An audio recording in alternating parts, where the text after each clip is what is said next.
Russia launched massive attacks in Avdiivka and Bakhmut. It's day 693 of Russia's operation in Ukraine. Let's dive deeper. Starting from Bakhmut.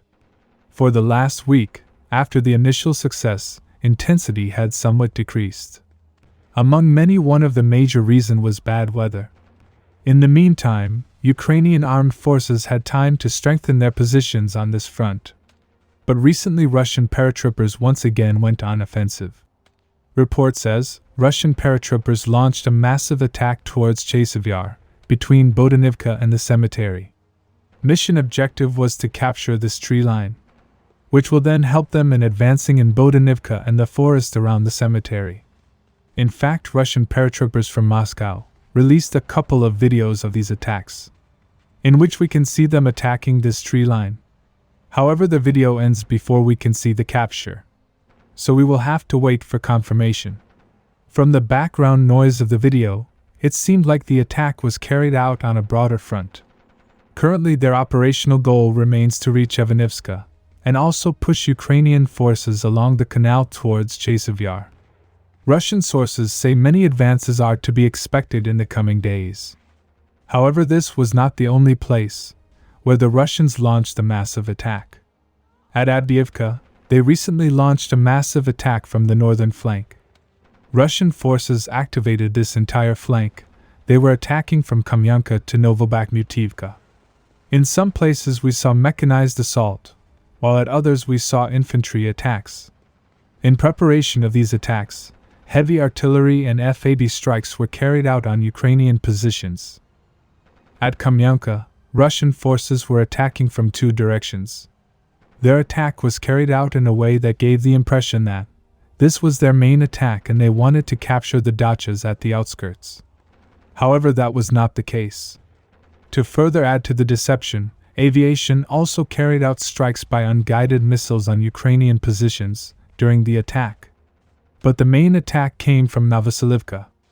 According to the video, several tanks and armored columns were moving along this path. Not until the Russian armed column reached the junction did Ukrainians started firing with artillery. However, before we could see the result, the video ended. So we do not know whether Russians were successful or not. It seems like Russian wanted to penetrate the Ukrainian line and reach the lake. But we will have to wait for confirmation. Just from the half video, several Ukrainian sources concluded that the Russian attack failed, and they destroyed most of their armored column. But that is simply not true, because we did not see any artillery destroying the equipment in the video. Normally, if they are successful, they will usually show the whole thing. At the moment, we just know that at the end of the video the entire column was relatively intact. In addition, Russian forces were also seen attacking these areas. But it seems like the main objective of all these attacks was to keep the Ukrainian artillery preoccupied during their main attack. Now moving to Novomykhailivka, situation here is very interesting. As you already know, Russian forces tried to enter the village from the south and from the east. At one point they were successful at entering the outskirts, but Ukrainian reinforcements arrived and were pushed back. They also tried to advance from the north, but due to open and heavily mined fields, advance was stopped. In the meantime, the Ukrainian garrison in the village has become stronger. So the Russian armed forces changed their plan, and now have decided to advance east from their southern flank. They are planning to reach the highway, and then attack northwards, making it very costly for Ukrainian forces to hold these villages. If they are successful in reaching the highway, there is a possibility that Ukrainian forces will withdraw from at least these two villages.